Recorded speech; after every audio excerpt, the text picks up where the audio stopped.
On the afternoon of January 5th, 1909, a 56-year-old reverend named John Carmichael kissed his wife and kids goodbye and then stepped out of his cottage into the cold and wrapped his cloak around his black suit, and then he hopped on his horse and he galloped out onto the road. Reverend Carmichael lived in a rural part of Michigan, and on this day, he was making his way to another town about 9 miles away called Columbus, where he was going to host this big religious revival. Basically, he was going to hold this big sermon and try to get new people to join his church. And so as the Reverend galloped his way down the road, he saw all these kids outside having snowball fights and making snowmen, and it was just really nice. But also, in virtue of being the Reverend, basically everybody in town knew him, and so either the kids wanted to say hi to him or their parents did. And so as the Reverend is really just trying to hustle his way to Columbus, he kept having to stop over and over again to have small talk and play nice. But after about 30 minutes, he had reached a point in the journey where all the houses were kind of behind him, and he had this kind of nice quiet stretch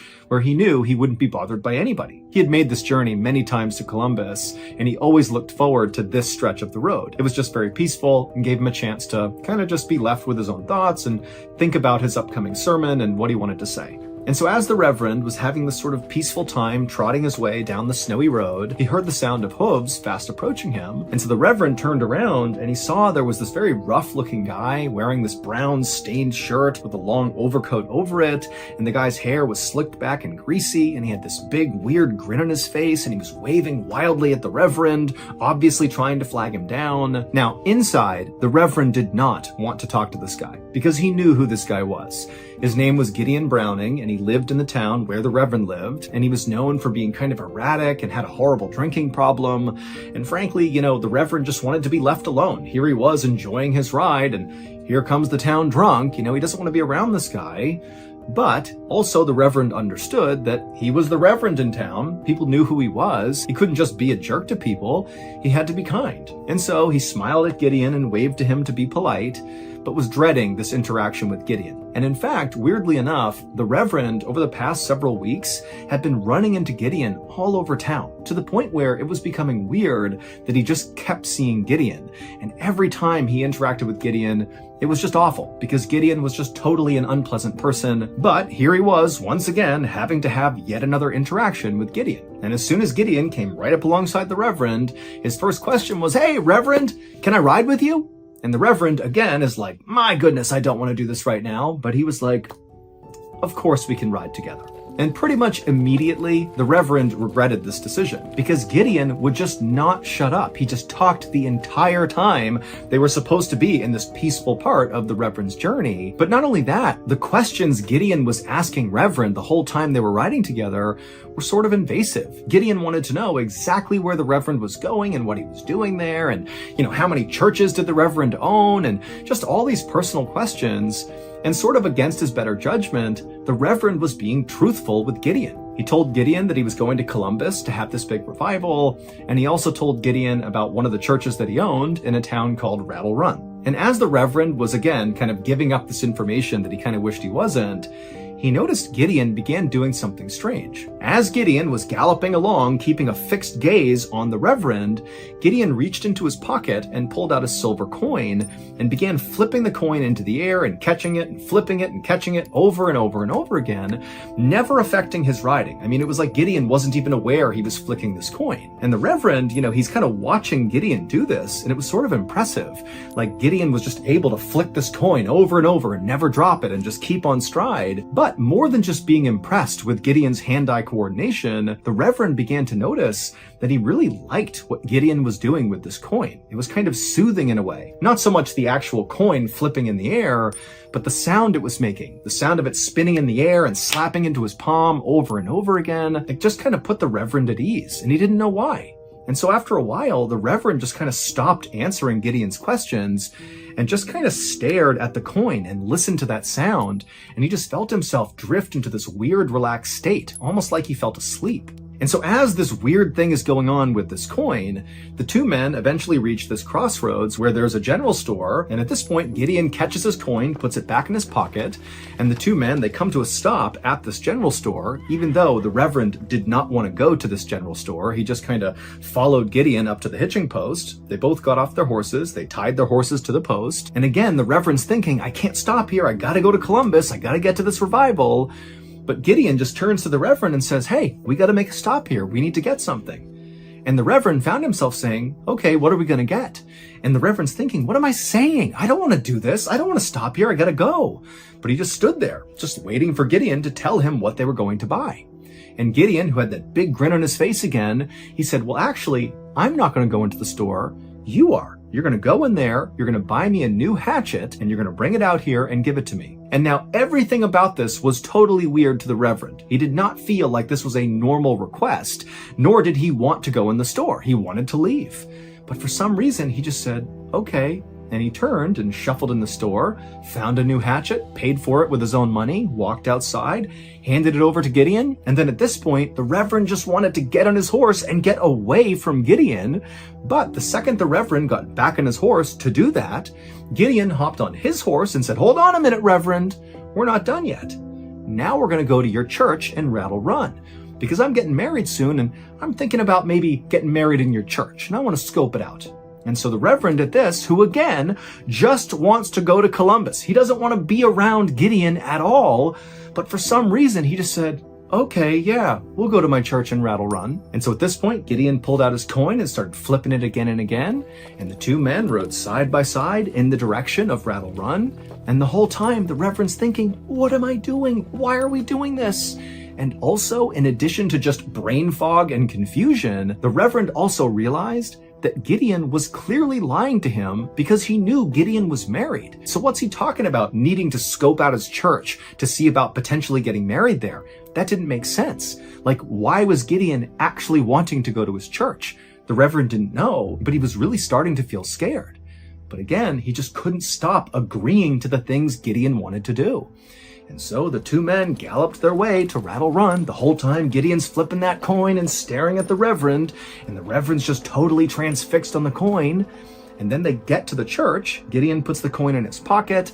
The two men hitch their horses to the post outside. They go up to the front door. The Reverend unlocks it. They go inside. And sort of automatically, the Reverend walked to the back of the church and he lit the stove. And then as he was walking back towards the front, where Gideon was still standing right in front of the doorway, Gideon suddenly told the Reverend to stop where he was. And so the Reverend stopped in the middle of the church, and he's just looking at Gideon, who's got that coin back out, and he's flipping it up and down again. And at this point, the Reverend just looks at Gideon and says, well, do you want to look around? And Gideon, who's flipping that coin up and down, just says, no, I don't need to look around. There is no wedding. Hey, Reverend, go ahead and lift up your left arm. And at this point, the Reverend is terrified, he's confused, and his left arm just suddenly raised up into the air. He had no control over it. And then a second later, Gideon says, hey, go ahead and raise your other arm. And so the Reverend, who's still got his left arm out to one side, felt his right arm come up to the other side. And so at this point, the Reverend's just standing there with his arms out to the side, and it was at this point that the Reverend understood what was going on. Clearly, Gideon had hypnotized him. That could be the only explanation for what was going on here. But before the Reverend could say or do anything about how totally weird the situation was, Gideon, who was flipping that coin and had a big grin on his face the whole time he was making the Reverend raise his arms up, suddenly Gideon's face completely changed, and he became deadly serious, and he was staring at the Reverend, and then he dropped the coin to the ground and began moving towards the Reverend. The following day, around noon, the caretaker for Reverend Carmichael's Rattle Run Church made his way to that church to check in on the building. He knew Reverend Carmichael was going to be in Columbus for a few days, and so he just wanted to make sure, nothing was out of the ordinary. And as this caretaker galloped up to this small white steepled church, he noticed right away there was a column of smoke coming up out of the chimney. Clearly, there was a fire lit inside of the church, and the caretaker's thinking, that doesn't make any sense. The Reverend is not supposed to be here, so who could possibly be in the church right now? And then after the caretaker got up to the front door, he was about to put his key in the lock when he discovered the door was already unlocked. And so instinctively, he put his hand on his pistol on his hip, and then he grabbed the handle and he flung the door open. And when he looked inside the church, he just froze, because the entire interior of the church was drenched in blood. There was blood on the pews, the walls, on the altar, and then also amongst all this blood, the caretaker also noticed there were little pieces of ripped up fabric all over the place, and he saw one of them had a unique button sewn into it, a button he recognized as belonging on Reverend Carmichael's suit. And so the caretaker is horrified. He's looking around. He doesn't see anybody, but he sees there's a drag trail right down the center aisle all the way up to the altar, and it curves around to the right out of view. Now, the caretaker wanted to turn and run away, but he was worried that maybe Reverend Carmichael was in here somewhere and was maybe still alive and he could help him. And so the caretaker felt like it was his responsibility to investigate. And so he drew his pistol and he began walking down this bloody aisle, kind of looking around for any sign of anybody inside the church, but it was deadly silent. And he eventually got about halfway down the aisle when he spotted a silver coin sitting in the middle of the aisle covered in blood, and he kept on walking to where the blood trail turned around the pew, and it led right up to that stove that was obviously still smoldering, and the door to the stove was shut, so the caretaker couldn't see what was inside of it. And so the caretaker just walked up to the stove, and after looking around one more time to make sure nobody else was in here, he opened up the stove, and inside the stove was a human skull. News of Reverend Carmichael's horrific murder very quickly spread all around town and beyond just that town. I mean, this was all over the place. And within 24 hours, there was this huge police investigation that was launched to try to figure out who killed him. And very quickly, the police in Rattle Run spoke to the sheriff of the town where the Reverend lived, and they learned that on the same day that Reverend Carmichael had left to go to Columbus and then obviously was killed inside of his church, well, on that same day, a man named Gideon Browning had this really big blow-up public fight in town, same town as Reverend Carmichael, with his brother-in-law. And this fight was so explosive, lots of people saw it and heard it, and people said after this big fight with his brother-in-law, Gideon had hopped on his horse and rode off angrily. And the kids in that town who were outside that day having snowball fights and building snowmen, they would say that they saw Reverend Carmichael traveling down this road because he talked to all the kids and their parents, and not long after Reverend Carmichael had kind of disappeared down the road, they also reported seeing Gideon Browning coming down the same road, heading in the same direction as Reverend Carmichael. And after that, nobody had seen Gideon since. And so very quickly, Gideon became the #1 suspect in this murder. And basically the thought was, Gideon was so angry from this fight with his brother-in-law that he must have just taken out his anger on the Reverend. Basically, the Reverend was in the wrong place at the wrong time and got killed. Now, the police knew this was a flimsy theory at best, but Gideon had a reputation for being totally erratic and a total drunk, and so it kind of fit with who he was, that this was something maybe he would do.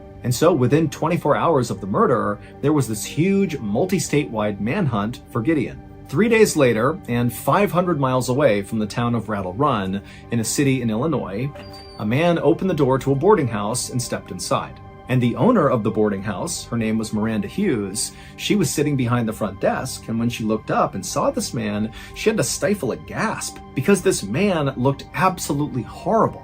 He was wearing this really dark stained brown shirt with a long overcoat over it, and he was shivering and skinny and pale and just looked like he was about to die, basically. But the man just walked up to her and said his name was John Elder and he wanted to rent a room.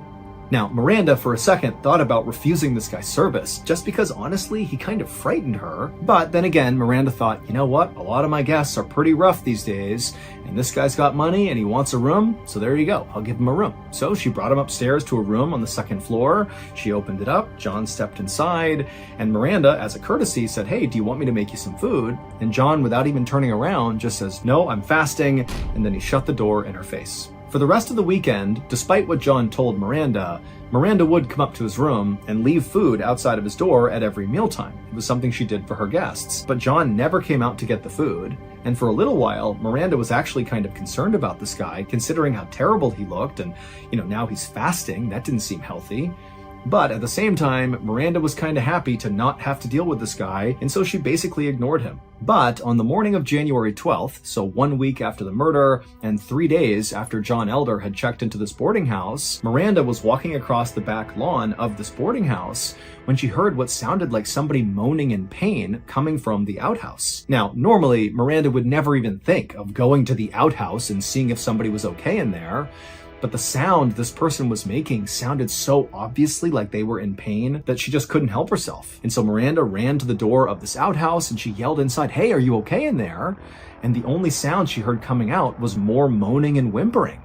And so, acting on a gut instinct, Miranda grabbed the door and flung it open, and what she saw made her scream.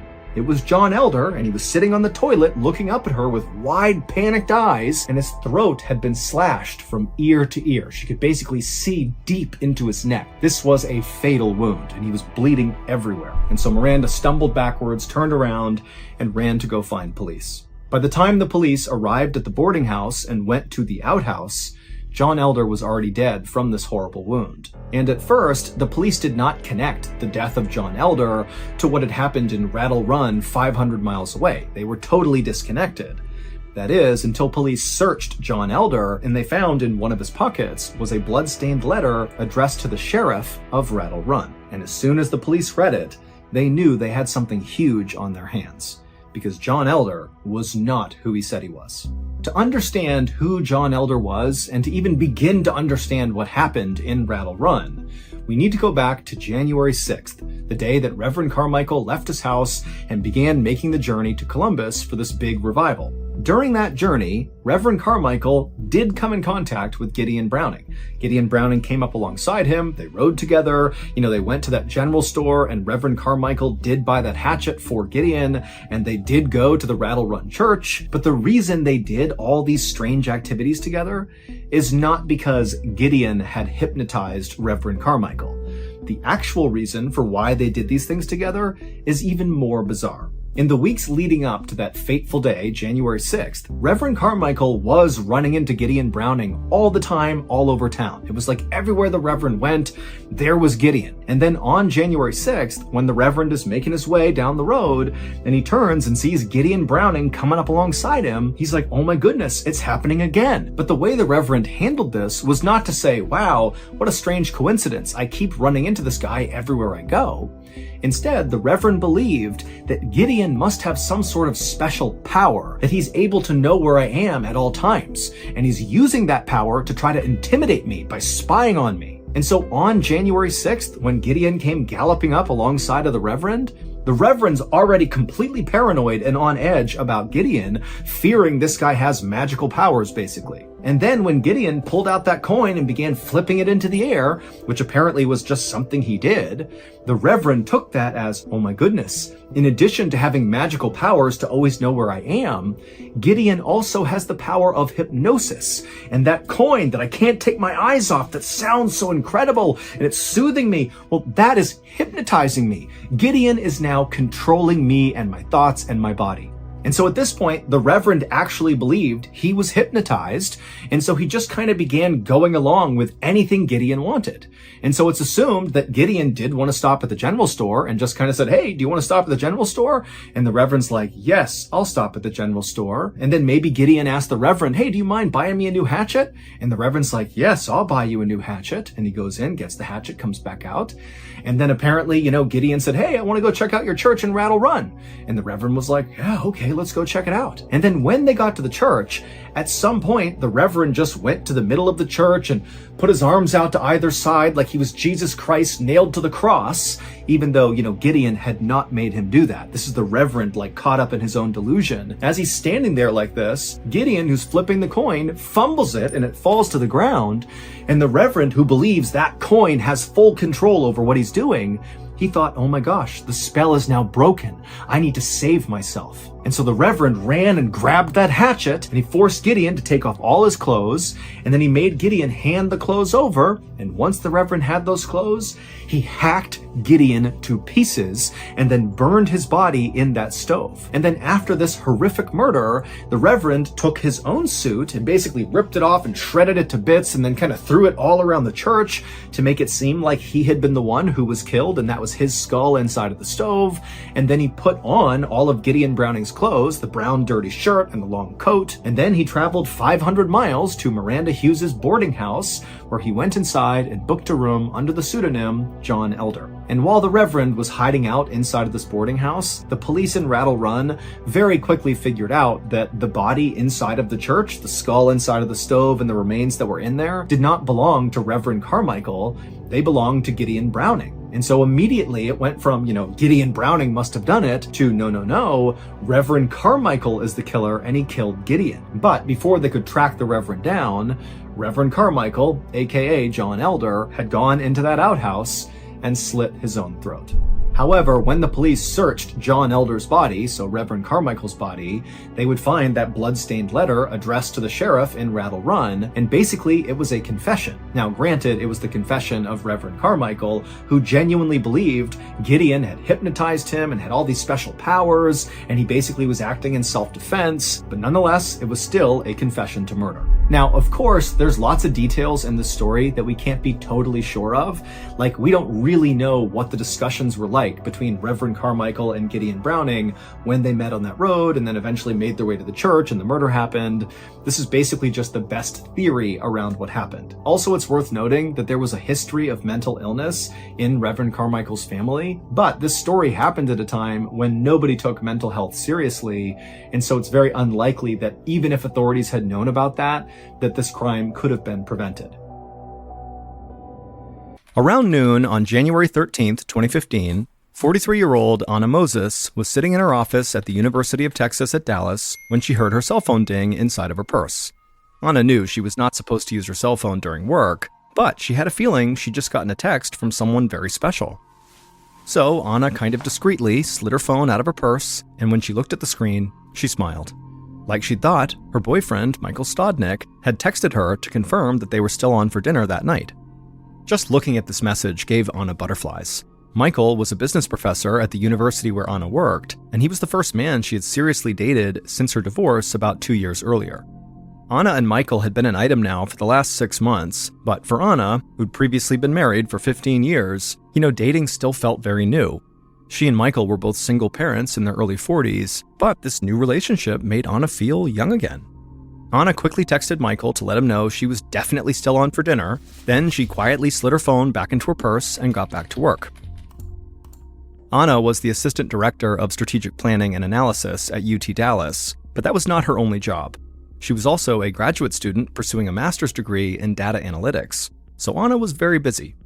But as soon as the clock hit 2 p.m., Anna stood up from her desk and headed upstairs. She knocked on an office door before opening it, but really the knocking was just a formality. The person sitting at the desk inside, University Vice Provost John Workowski, always expected Anna for afternoon tea. When Anna walked in, the 71-year-old administrator greeted her with a smile and called her by a special nickname, Babochka. It meant butterfly in Russian, and hearing it made Anna feel nostalgic for the country where she grew up. Anna sat down across from Dr. Workowski, and right away he handed her a steaming cup of tea. Dr. Workowski had wild gray hair, big glasses, and he always smelled like cigarettes. Anna was not particularly fond of the smell in his office, but she still felt very comfortable with him because over the past 2 years, she'd spent hours in this office confiding to him about her personal life.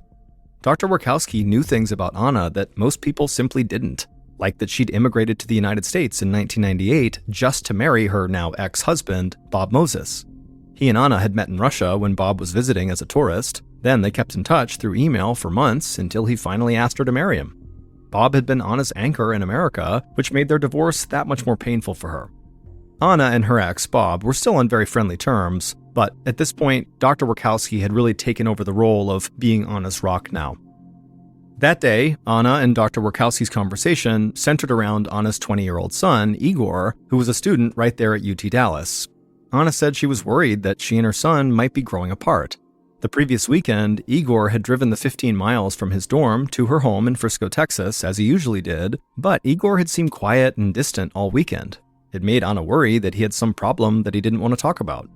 Dr. Workowski sipped his tea, then told Anna she was a great mother and not to worry. Sometimes children, especially adult children, just need some space. He assured her that whatever was going on with him, Igor would eventually tell her when he was ready. Anna sighed and said, you're probably right. Then she finished her tea, gave the doctor a hug, and headed back downstairs to her office. A couple hours later, at around 5 p.m., Anna turned off her computer and grabbed her purse. It was cold outside, in the 30s, so near freezing, so Anna put on her coat and 2 scarves before waving goodbye to her coworkers and walking outside to the parking garage. She got inside of her blue Hyundai sedan and then headed into rush hour traffic.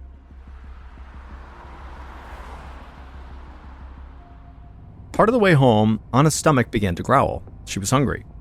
Anna looked at the clock and saw that it was 5:30, which meant her boyfriend Michael would not be picking her up for dinner for another 2 hours. So she decided to pull off the highway right then and go to a fast food restaurant, a Taco Bell that served Mexican food, and she went through the drive-thru and she bought a chicken quesadilla. Anna was really hungry, but after receiving the food, she didn't eat it in the car. Instead, she just set it on her passenger seat. Anna generally preferred to keep her surroundings really tidy, and so she never ate in her car. It was just too messy. About 15 minutes later, Anna turned into her neighborhood. As she approached her 2-story brick house, she stopped beside her mailbox and rolled the window down to grab her mail. Then she pulled her Hyundai into the garage. Anna shut the garage door behind her, she gathered up her purse, her mail, and her quesadilla, and she got out of the car. She walked towards the door that led into her home, thinking about how excited she was for her date that night with Michael. But as she reached for the doorknob, Anna heard the sound of rustling behind her, followed by a loud clap.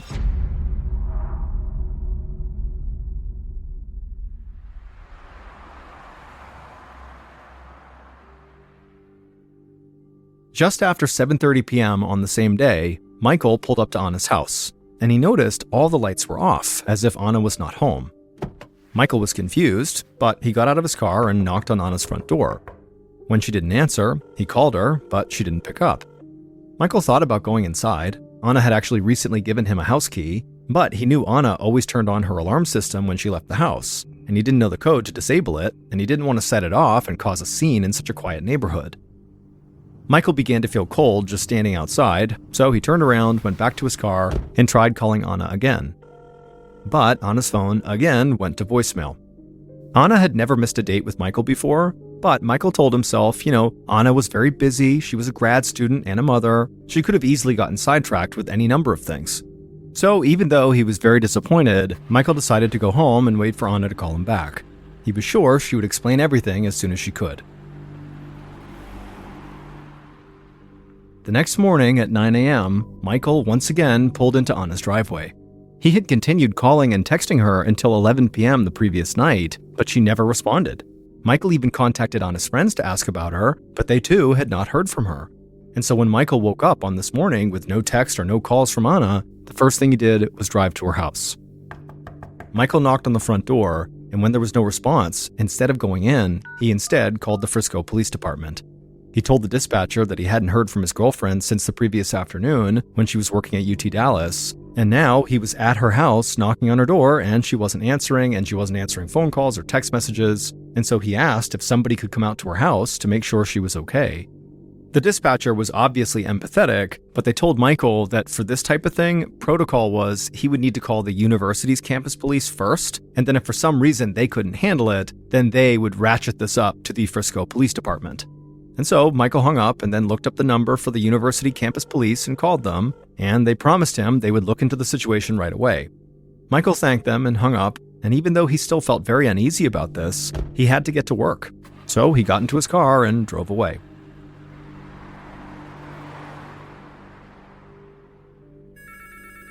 Less than an hour later, Frisco Police Sergeant Jay Ream received a call from the University of Texas Dallas campus police. They told Sergeant Ream they were looking for a university employee named Anna Moses. Her boyfriend had just called to request a welfare check, and the campus police had quickly learned that Anna did not show up for work that day, which her coworkers said was highly unusual. Because Anna was not actually living on campus, the university officer asked Ream if he could go check her home in Frisco. Ream said he was on it, and a few minutes later he was out the door, headed towards Anna's address. Ream got there at 10:50 a.m. and knocked on the door. When nobody answered, Sergeant Ream tried the doorknob, but it was locked. Ream knew he could knock down Anna's door, but that seemed extreme. Instead, he called the campus police back and asked if they knew anyone who could let him inside. Over an hour later, at 12:05 p.m., 2 cars pulled up outside of Anna's house. A campus police officer stepped out of one, and Anna's son, Igor, got out of the other. The university police had been able to find Igor on campus, and he told them he had a key and knew the alarm code to his mother's house. Igor nodded curtly at Sergeant Ream, then unlocked his mother's front door and walked inside and disabled the alarm. As Ream entered Anna's home, Igor walked past him and back outside. He did not seem concerned at all about his mother. He just said he'd be out in the car waiting for whenever they were done. Sergeant Ream thought Igor's behavior was strange, but he couldn't worry about that right now. Instead, he and the university police officer walked into Anna's foyer. The house was totally silent except for the officers' footsteps on the tile. They searched the first floor, but they didn't find any sign of Anna, and they were about to head upstairs when the sergeant remembered they should scope out the garage. Reem made his way to the door that led to the garage, and he opened it. And right away, even in the darkness, he could tell Anna's car was not parked inside, making the garage feel very empty. Then he flipped on the overhead light, and he gasped. Anna was lying on her back on the garage floor with blood coming out of her mouth, and there were bullet casings all around her. It was obvious just from looking at her that she was deceased. The university officer came over and looked into the garage too, and instantly brought a hand up to his mouth in shock. Neither of the officers had ever seen anything like this before. Frisco was an extremely safe community with very few violent crimes. It actually had been called one of the safest cities in the entire United States. But that only made Anna's apparent murder that much more shocking. Her quiet suburban home was now a crime scene. Even though he rarely worked homicide cases, Sergeant Reem knew the protocol. First, he and the university officer backed out of the garage and closed the door so they would not disturb any evidence. Then they checked the rest of Anna's home to make sure nobody else was there. Once they confirmed the house was empty, Reem called the Frisco Police Department for assistance. Reem then slowly walked outside towards Igor's car parked by the curb. As he got closer, Igor rolled down the window and looked at the sergeant without saying anything. Once he reached the car, Reem took a deep breath and told Igor that he had terrible news. His mother was dead, and it looked like she'd been murdered. The sergeant watched Igor for a reaction, but the young man's face was blank. Then Igor just furrowed his eyebrows and asked if his mother was in one piece. Sergeant Reem was so surprised by this question that he just said, "Well, yeah." Igor nodded and then said he had to go because he had class. Reem had no idea what to make of Igor's very bizarre reaction. It was so odd, but Igor had just received this life-shattering news, and Reem knew, shock can make people behave in totally inexplicable ways. So for now, Reem decided to give Igor a pass, and he just figured, they would do everything they could to find out what happened to his mother. Then the sergeant heard a siren blaring, and he looked up to see a Frisco PD cruiser heading his way.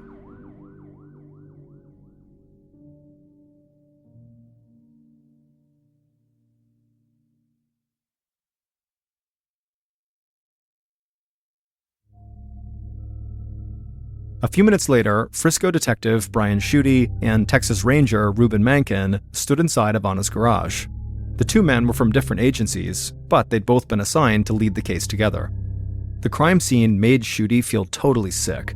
He was a very young detective, and this wasn't just the first time he'd be leading a murder investigation. This was his first murder case that he'd ever worked on. Detective Schutte squatted next to Anna's body. She was still wearing a heavy coat and 2 scarves, but he could see a bullet wound in her neck. And scattered on the floor around her were a few unopened envelopes, an empty Taco Bell wrapper, and a black purse. There were also a handful of bullet casings, which the detective identified as coming from a .22 caliber gun. Detective Schutte told Mankin that it seemed like Anna had been outside, which is why she was wearing warm clothes, and she had come in and was carrying her mail, purse, and fast food trash when somebody shot her in her garage. Schutte figured that Anna had likely been killed the previous evening when she came home from work. Ranger Mankin nodded in agreement, but he pointed out that Anna's car wasn't parked in the driveway or the garage, so he wondered if her killer had stolen it. Maybe Anna had been killed during a robbery. But then Detective Schutte opened up Anna's black purse, and it didn't seem like anybody had rifled through it. And Anna's wallet, which contained $300 in cash, was still inside her purse. And the inside of Anna's house also looked totally undisturbed. So if this was a robbery, the only thing the killer stole was Anna's car, which didn't really make any sense.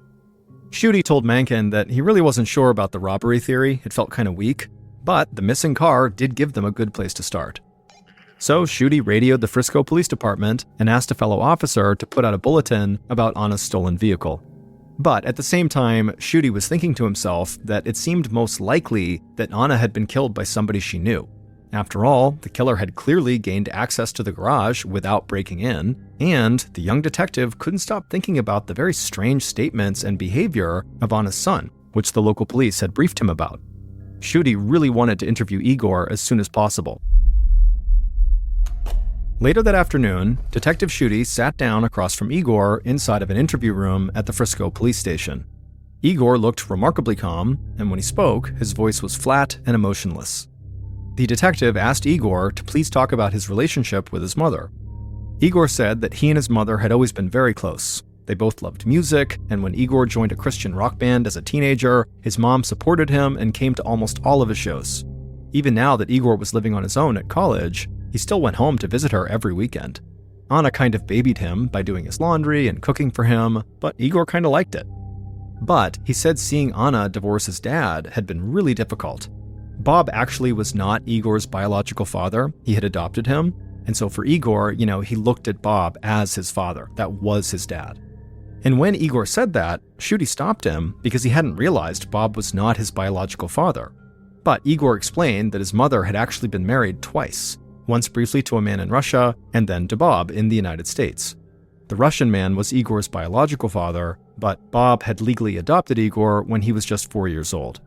And as Igor talked about his dad, Bob, he became emotional. Igor said he, personally, Igor, had been diagnosed with a rare form of bone cancer when he was just 8 years old, and his dad had always been there to support him. Igor's cancer eventually went into remission, but the experience showed Igor that Bob genuinely loved him like he was his own son. Detective Shuti couldn't help but feel moved by Igor's story, but he wanted to stay focused on the horrible crime he was still investigating. So he asked Igor if there was anyone who would want to hurt his mother. Igor thought for a moment and then said no. But he added, whoever killed his mother should be forgiven. Igor said he was a devout Christian and he believed all people, even killers, should be treated with mercy. Shuti was shocked. Igor did not seem to care at all that his mother was horribly murdered, but the detective just stared at the college student trying to remain professional and followed up by asking Igor where he'd been the previous evening. Igor said he had been in class from around 5:30 p.m. to 9:45 p.m., and he had classmates who could vouch for him. Shuti did not have any evidence that would allow him to hold Igor any longer, though he still felt very suspicious of him. But despite Shuti's inexperience as a detective, he still knew the worst thing an investigator could do right now was get tunnel vision about one suspect. For now, he knew he needed to explore every possibility, and he knew exactly who he wanted to talk to next: Anna's ex-husband and Igor's dad, Bob. After Shuti told Igor he was free to go, the detective went to his office, and he saw Ranger Mankin had left him a note about the progress in his investigation, and that the medical examiner had sent a copy of Anna's autopsy report over. Mankin's note explained that he'd been able to reconstruct Anna's last day by obtaining security camera footage from UT Dallas, local toll roads, a Taco Bell, and also an elementary school near Anna's house. After reviewing this footage, Mankin estimated that Anna got home from work between 5:50 and 5:55 p.m. on January 13th, and based on the crime scene, he felt certain she was killed almost immediately when she went inside. Next, Shuti looked over the autopsy report that was sent over, which largely supported Mankin's theory about when Anna was killed. The medical examiner said Anna had been shot at close range 6 times. All of the bullets came from the same .22 caliber gun, and the wounds were grouped tightly together, which made the medical examiner think her killer had some level of experience using firearms. But there was one odd detail that really stood out to the medical examiner. The detectives had told him before he did the autopsy that Anna had bought a quesadilla at around 5:30 p.m., which would be less than half an hour before she was killed. And considering they found the empty wrapper for this quesadilla next to her dead body, it suggested she had eaten it. However, when the medical examiner examined Anna's stomach contents, it looked like she hadn't eaten for many hours prior to her death. And if Anna didn't eat that quesadilla, well, according to the medical examiner, it seemed highly plausible that her killer did. Shuti was so disturbed by the idea of somebody who could shoot someone in cold blood 6 times, kill them right in their house, and then pick up their Taco Bell and eat it over their body. It just seems so unbelievably psychotic. And so Shuti called Ranger Mankin and said he knew it was late, but they did not have time to waste. They really needed to dig in right now. So, shortly before midnight on Wednesday, January 14th, Shuti and Mankin knocked on the door of a medium-sized home in Frisco. This is where Bob had been living since his and Anna's divorce. He was renting a room and sharing the home with 3 other men. Bob answered the door. He was wearing pajamas and looked confused to see the police. He asked if everything was okay, and Detective Shuti just said no. They needed to speak with him about his ex-wife, but it would be better if they talked at the police station. But Bob didn't move right away. Instead, he stayed in his doorway and just kept asking, really, what's happening here? Can you tell me anything else? And finally, Detective Schutte said, "I'm sorry, but unfortunately, your ex-wife is dead." As soon as he said it, Bob's face just fell, and he agreed to go with them to the station. Bob's interview began at 1 a.m., so it was now Thursday, January 15th. And it wasn't until Schutte, Mencken, and Bob were actually sitting in the interview room that they told Bob Anna was not just dead, she had been murdered. Bob looked horrified, and his first question was, "Is Igor okay?" The police assured Bob that Igor was fine. Then Ranger Mencken asked Bob where he'd been on the evening of January 13th, the night that Anna was killed. Bob said he'd been home watching TV till about 7 p.m., and then he went out for dinner, and he said his 3 housemates could easily confirm his story. Bob admitted he owned 5 guns, 3 of which were .22 caliber, and he agreed to hand them all over to police for ballistics analysis. And when detectives asked him for a DNA sample, he gave them a swab without any hesitation. Ranger Mencken thanked Bob for his cooperation and told him he was free to go. After Bob was gone, both Mencken and Schutte agreed that Bob did seem honest and seemed genuinely distressed at his ex-wife's death, but they still needed to follow up on his alibi. However, it was super late, nearly 2 a.m., and so Schutte and Mencken decided to call it a day. But just then, Schutte's phone rang. A Frisco Police Department patrol officer told him that they had just found Anna's stolen car in a residential neighborhood a few blocks away from her house, and the patrol officer was pretty sure they could see blood inside. Schutte's heart started to race. He told the patrol officer to make sure nobody touched that car. In the meantime, he would arrange for a tow truck to bring the vehicle to the crime lab for analysis.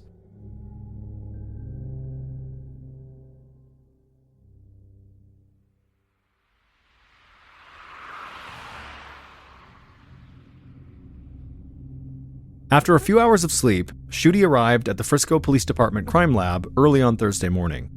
Anna's blue Hyundai sedan was there, and a technician was waiting to brief the detective on what they'd found. The technician said the vehicle was remarkably clean inside, except for a few things. There was an empty Red Bull energy can, there was a cigarette butt, and there were 2 small bloodstains, one on the right side of the driver's seat and one on the center console. Schutte was really excited at this news. And so he had the can, cigarette, and swabs of the blood sent off for DNA testing, along with the swab that Bob had given them during his interview. But Schutte knew it could take weeks to get these results back, so for now, he still had to continue with old-fashioned detective work. The most obvious person to interview next was Anna's boyfriend, Michael. He agreed to come in for an interview, and soon Schutte was sitting across from the business professor at the police station. Michael leaned forward and ran his hands through his short brown hair. He looked anxious. And before Schutte even began the interview, Michael asked if he should have a lawyer. The detective promised him this was all totally routine. Michael picked at his fingernails as he told Schutte that he and Anna had not been dating for very long, but their relationship had been moving in a good direction. He said a few days ago, on January 13th, he'd gone to Anna's house to pick her up just after 7:30, and he'd been confused by her absence. And now he was horrified to know Anna had been lying dead in her garage the entire time he was there. Once Michael began talking, he started to open up a bit more, but as soon as Schutte asked him for a DNA sample, he clammed up. Then he asked again about maybe getting a lawyer. The detective said that really wasn't necessary, but he would give Michael some time alone to decide whether he wanted to cooperate. Schutte left, but what Michael didn't know was that the detective could still see and hear Michael through a camera in the corner of the room. So Schutte watched as Michael began mumbling to himself. The detective could not make out all the words, but at one point, Michael asked himself, "Am I overreacting?" A few minutes later, the detectives went back in and asked Michael if he had made a decision. Michael said yes. He said he would give a sample of his DNA. Schutte smiled, and then he got the swab from Michael and told him he was free to go. Then Schutte sent this newest DNA sample to be tested against the other items from Anna's car. While they waited for the DNA results, Detective Schutte and Ranger Mencken interviewed some of Anna's friends and co-workers. And quickly, the investigators soon learned that Bob and Michael were not the only men in Anna's life. Anna's friends pointed detectives towards a man named Jerry Caspel, a poet who they said had a deep spiritual bond with Anna. Her co-workers also mentioned a vice provost at UT Dallas named Dr. John Warkowski, who seemed to be Anna's mentor. Detective Schutte contacted Jerry first, and when he arrived for his interview, he was totally overwrought and on the brink of tears. He told the detective that Anna was his muse, and without her, he didn't know if he'd ever be able to write poetry again. Schutte narrowed his eyes at Jerry's very melodramatic display, but he let him keep talking. Jerry explained that he met Anna at a public speaking course a few years back, and they'd bonded over their love of art.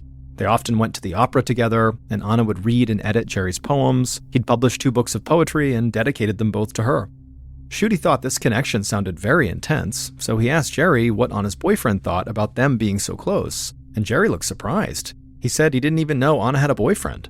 But regardless, he insisted their relationship was not romantic, it was purely spiritual.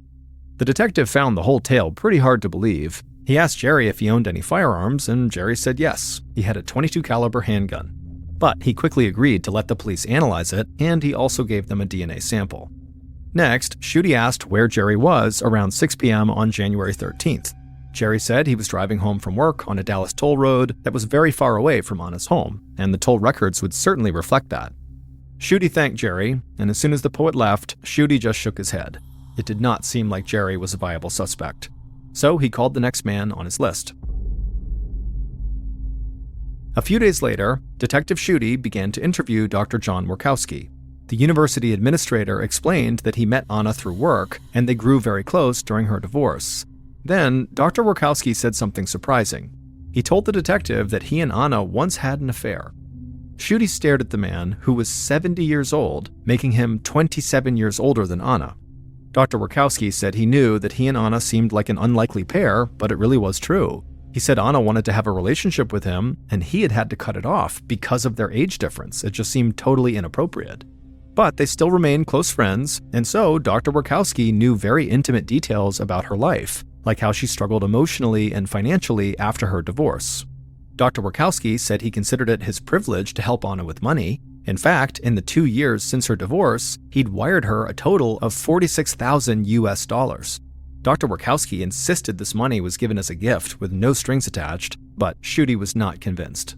He wondered if maybe, during one of their intimate conversations, Anna had learned something about the administrator that he wanted to keep hidden.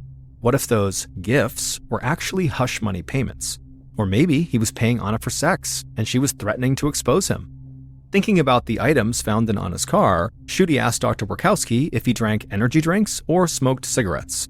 Dr. Warkowski said he didn't like energy drinks, but he definitely smoked. And when the detective asked for his whereabouts on the evening of January 13th, the administrator said the same thing Jerry did. He was driving home from work on a toll road that was far away from Anna's home, and certainly the records would reflect that. Schutte made a note of this, but unlike Jerry, he didn't think this let Dr. Warkowski off the hook. So Schutte asked the administrator if he'd be willing to give a voluntary DNA sample. Dr. Warkowski said he was happy to do anything that would help the police solve this case.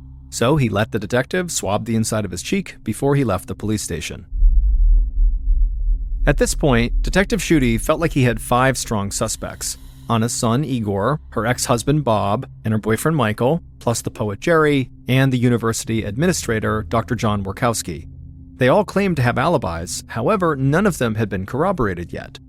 Detective Schutte briefed Mencken on everything he discovered about these suspects, and Mencken agreed that they couldn't rule any of them out quite yet. Shortly after that, the detectives got disappointing news from the ballistics analysis on Bob and Jerry's guns. None of the guns matched the one that killed Anna, so they still didn't have the murder weapon. Schutte sighed. Until he got the DNA results and Mencken finished investigating their suspects' alibis, he had no other leads to pursue. But Detective Schutte didn't want to just sit around waiting for other investigators to do their work, so he started wondering if maybe he should go back to Anna's house and have another look around.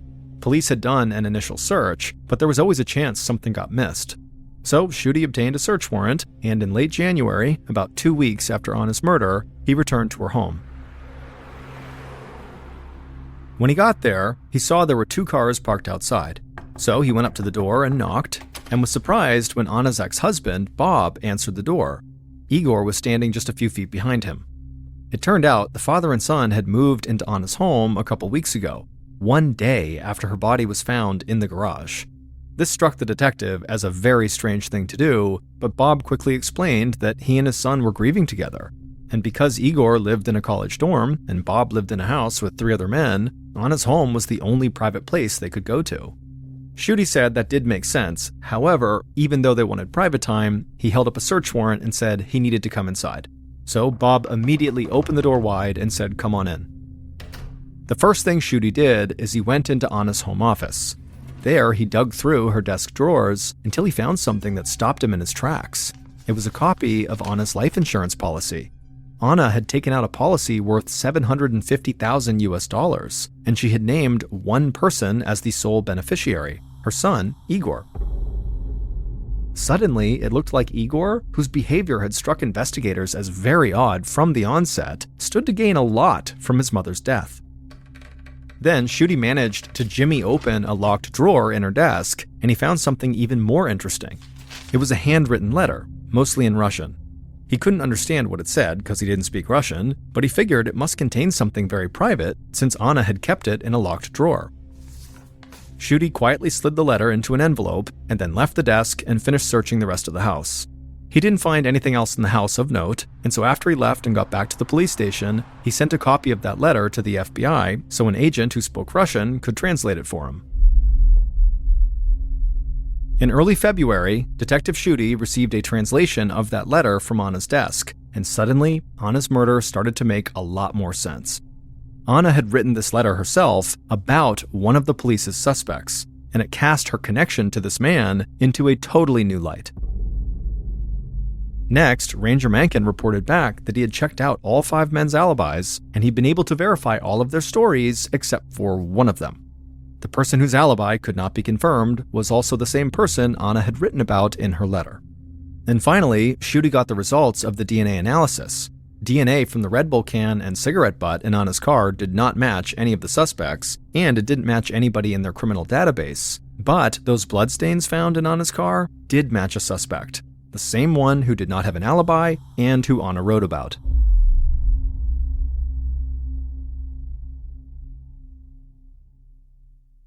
And so, based on this evidence, along with further investigation into this primary suspect, here is a reconstruction of what police believe happened to Anna Moses when she returned home from work on January 13th, 2015.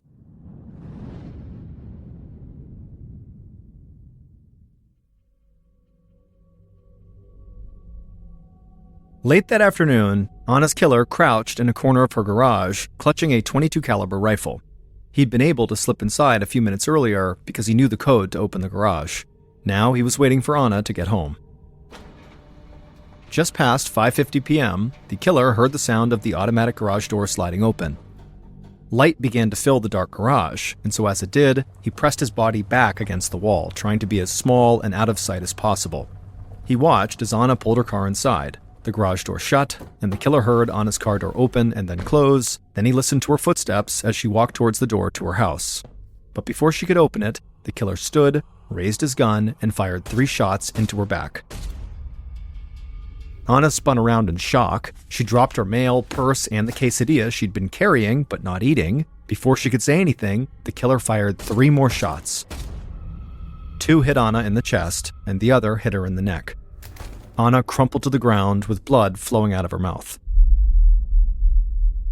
Anna's killer slowly lowered his rifle and walked towards her. He watched her chest for any sign of movement, but it wasn't moving. She was not breathing. So he picked up her car keys off the floor and was about to get into her car when he saw the uneaten chicken quesadilla on the floor. So he picked it up, ate it right next to her body, and left the wrapper behind. The killer then got into Anna's car, opened up the garage door again, backed out, and shut the door as he drove away. But he didn't realize that he had a cut on his right hand, and it was leaking blood onto Anna's car seat and center console. The following evening, the killer abandoned the blue Hyundai in a neighborhood a few blocks away from Anna's home, and as law enforcement investigated Anna's murder, her killer did his best to appear very cooperative. He agreed to be interviewed, and he agreed to give a swab of his DNA. But at the same time the killer was kind of putting on this act, in the background, he was doing everything he could to profit off of Anna's death. And that's what police understood as soon as they read the translation of that Russian letter. It was a note that Anna had written to her lawyer in 2013 during her divorce from Bob, and she told her lawyer that Bob was now threatening to kill himself and frame Anna as his murderer just so her son, Igor, would hate her. When Detective Schutte read this, he realized Anna and Bob's divorce was not nearly as amicable as people thought. In fact, the couple had a long history of problems. In 2008, Anna visited a counselor after learning Bob had an affair.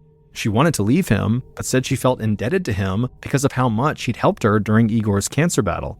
And years later, Anna had called one of her close friends crying, saying she had locked herself in a closet because she was afraid Bob was going to kill her. Anna hid these ugly realities about Bob from her son because she knew her son loved Bob. Bob was the only father figure Igor had ever known, and Anna didn't want to damage that relationship, even if it meant she had to act friendly towards a man she feared. But Bob was angry that Anna divorced him, and he was filled with jealousy over Anna's relationship with Michael. Adding to Bob's bitterness, Anna got total ownership of the large 2-story house they used to share. Bob claimed that at the time Anna was killed, he was at home watching TV, but his housemates told police they did not remember him being home at that time. And while none of Bob's guns matched the murder weapon, he was a military veteran with experience using guns. And so police believe Bob must have taken apart the murder weapon and hid or destroyed the pieces. And if police had any doubts that Bob was the killer, well, the DNA evidence totally erased those doubts. It was clearly Bob's blood inside of Anna's car, likely from a cut on Bob's right hand that he had bandaged by the time he met with police. On February 26, 2015, Detective Schutte and Ranger Mankin arrested Bob at Anna's home. Bob maintained his innocence and pleaded not guilty at his trial. Bob's defense argued that there were too many unanswered questions in Anna's murder, like whose DNA was on the Red Bull can and the cigarette butt found in Anna's car. But the prosecution argued that Bob may have planted this evidence just to confuse investigators. In the end, a jury found Bob guilty of murder, and a judge sentenced him to life in prison. Bob would appeal his conviction in 2018, but an appeals court upheld the jury's original ruling, and to this day, Bob remains incarcerated. In the summer of 1998, 32-year-old Catherine Gordon sat curled up on the couch with a book inside of her home in Atlanta, Georgia. Across the living room, her husband lifted their newborn baby, Jade, out of the bassinet and carried her toward Catherine to breastfeed. It should have been a sweet moment. Catherine thought about how amazing it was that she actually had a baby. It wasn't that long ago that she was a self-described party girl who thought more about the next bikini contest she could enter than about having a child of her own. But now, the former model, who once moonlighted as a bartender, was a stay-at-home mother with a husband in law school. They were now the model of respectability, and their little baby, Jade, completed their perfect little family. But Catherine didn't think being a mom would hurt so much. Every time Jade latched onto her breast for milk, Catherine felt a burning sensation tear through her chest. It hurt so much she could feel tears welling up in her eyes. Her husband, John, had tried to reassure her that a lot of new moms experienced difficulties with breastfeeding, and Catherine wanted to believe him. Maybe she was still learning how to do it right. Catherine cupped her hand around the soft, warm fuzz of Jade's head and guided her from John's hands to her breast. The baby tilted her face up to stare at her mother as she began to nurse. Catherine started to smile at Jade's big round eyes, but then she noticed her baby's lips. They were bright red, covered in blood. A bolt of fear shot through Catherine, and she pulled Jade off her breast to get a closer look. It didn't look like the blood was coming from Jade's mouth. Instead, it seemed to be coming from Catherine's milk ducts. She was relieved the baby was okay, but what in the world was going on with her?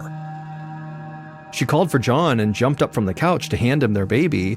Then she called her doctor and said she needed an appointment right away.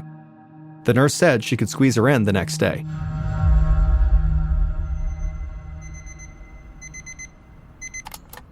By the next morning, Catherine was exhausted. She'd barely slept the night before, between waking up for the baby and also worrying about what was happening with her breasts. If it wasn't for the pain in her chest, she might have fallen asleep right there. But her doctor, the same OBGYN who had delivered Jade a month earlier, could not have been kinder. She asked Catherine questions about her pain and carefully examined her breast to pinpoint where the pain was coming from. She also had Catherine produce some milk for analysis in the lab. Then she smiled and explained that Catherine had mastitis, a bacterial infection that targets breast tissue, causing it to swell. The swelling put pressure on Catherine's milk ducts, which led to the pain Catherine felt when she fed Jade. It also led to the bleeding. Mastitis is a very common illness that affects many new mothers, and it's easy to fix with antibiotics. The doctor promised that once Catherine finished taking the medication for 10 days, she'd be back to normal. Catherine exhaled in relief, but something was still bothering her that she needed to share. She told the doctor that 10 years ago, she had gotten breast implants while she was working as a swimwear model in Virginia Beach, Virginia. At the time, Catherine had been excited to get them. They gave her such a full figure that she won beauty contests all over the region. But now, Catherine wondered if the procedure could have caused any problems with breastfeeding her baby. The doctor promised Catherine the infection had nothing to do with the implants. This seemed like a totally ordinary case of mastitis, and she was sure Catherine would feel better after taking the antibiotics. Catherine thanked the doctor and headed home to tell John, hopeful that she would soon feel better.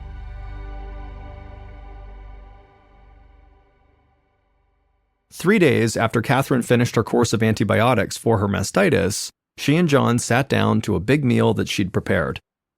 Catherine was feeling great and had put Jade down to sleep with no problems earlier in the evening. The antibiotics had taken away all the pain from breastfeeding, and she'd even felt good enough to go to the gym earlier in the week. It was rare these days that Catherine and John got to spend time alone, and now John was very eager to tell his wife about his busy day. Besides attending law school, John also managed a chain of restaurants and bars, so he was juggling a lot. He had always been a type A personality, never satisfied unless he had a new challenge. Catherine had worked hard too, both as a model and then also a sales rep, but now she was content to look after their home and be with the baby. She sometimes thought that there was something a little invisible about being a stay-at-home mom, but she still cherished this time with Jade, even if she did sometimes feel like she was just her husband's cheerleader. A few minutes into dinner, Catherine began to feel extremely tired. She glanced at the clock on the wall. It was only 8 o'clock, and normally she was still full of energy at this time. She tried her best to ignore the fatigue and concentrated as best as she could on what John was saying about his constitutional law class. She told herself that, long days with Jade were exhausting, and probably she just needed more sleep. But when Catherine and John finished eating their meals and they stood up to clear the table, Catherine felt so lightheaded that she immediately sat back down before she fell. As she sat there collecting herself, Catherine realized that her muscles were beginning to ache too. And so she hoped she wasn't now coming down with the flu right when she was finally cured of mastitis. John rushed over to her and asked her what was wrong. Catherine didn't want to alarm him, so she smiled and said she was just tired. He squeezed her hand and told her he would clean up. She should just go to bed and get some rest. Catherine nodded and slowly got up and walked to the bedroom, hoping she'd feel back to normal in the morning. A month later, Catherine limped back into the waiting room of her OBGYN's office. She had tried for weeks to get better on her own, hoping that her healthy eating habits and drinking lots of fresh juice would speed up her recovery. But no matter what she did, it didn't help. She just kept getting worse. These days, her fatigue and aching muscles were making it so hard to get out of bed in the morning. And recently, her joints had started to feel hot and tender. Catherine now relied on a group of friends to help her care for the baby all day and make meals, while John started handling more of the house cleaning and Jade's nightly feedings. Catherine felt so guilty. She knew that her mysterious symptoms were making John's life way harder and kind of testing his patience. John was trying to be a good husband and help out around the house, but Catherine found it impossible to keep from criticizing him when he left a dirty dish in the sink or a paper out of place. Catherine couldn't help that she was a perfectionist, and she knew it totally grated on him when she asked so much of him while saying that she was just too tired and achy to keep the house organized herself. Catherine knew something was wrong, and it probably was not mastitis. She was hoping the doctor could help her figure out what was really wrong so she could start feeling like herself again. As Catherine sat on the examining table in her hospital gown, the doctor flipped through the pages of her medical chart and told her what she saw. Catherine's vital signs were normal. Her blood work was normal. She didn't have a major disease like cancer or heart disease, and she didn't have a minor one like mastitis either. In fact, as far as the doctor could see, there was nothing physically wrong with Catherine at all. Then she asked Catherine how she was feeling mentally and if everything was all right at home. Catherine admitted that things were a bit tense these days between her and John, and she explained that her fatigue was making it really hard to take care of her baby.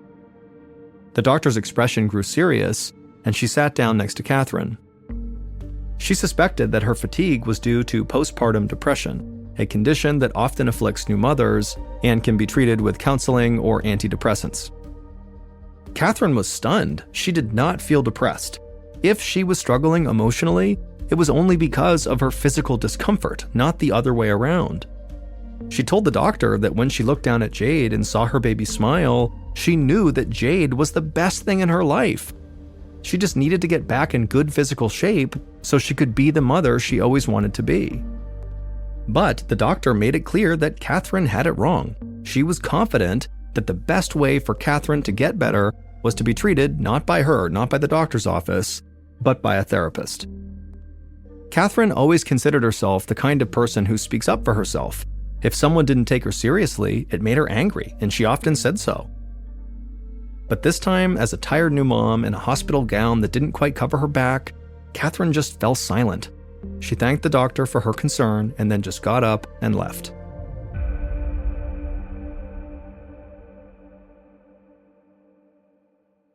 The next day, Catherine was at home playing with Jade on a mat next to the couch. She was dressed in her workout clothes and waiting for a babysitter to arrive. Even though she still felt achy and exhausted basically all of the time, she was determined to get back to the gym.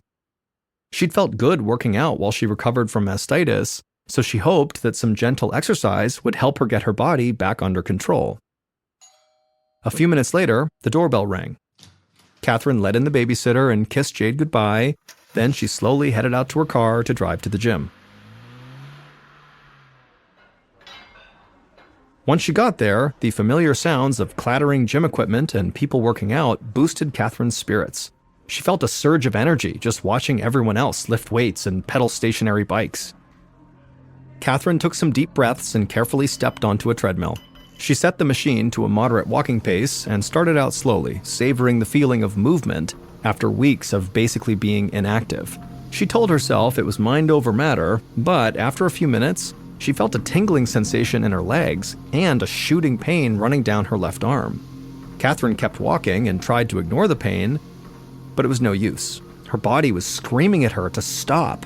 So eventually she pushed the stop button on the treadmill and headed to a bench. She sat down and began massaging her muscles, but that didn't help. Catherine shook her head in frustration. She had barely begun to work out, and now she was already in so much pain that she needed to grab her gym bag and head home. But when she stood up to leave, she felt yet another strange sensation, an intense itching, and it was coming from inside of her chest. Because Catherine could not literally itch the inside of her chest, she reflexively just began tapping on the middle of her chest with her hand, but the itching feeling didn't go away. And so Catherine tapped harder, and then finally she made a fist and just started banging on her chest. But she still felt this unbearable tingling sensation rising up under her skin. Other people now were staring at her as she pounded away madly at her chest. Finally, she dropped her fist in embarrassment when she realized everybody was staring at her, and then as quick as she could, she grabbed her things and headed out of the gym back to her car. Catherine felt helpless. Her whole body seemed to just be falling apart. She knew she needed more help.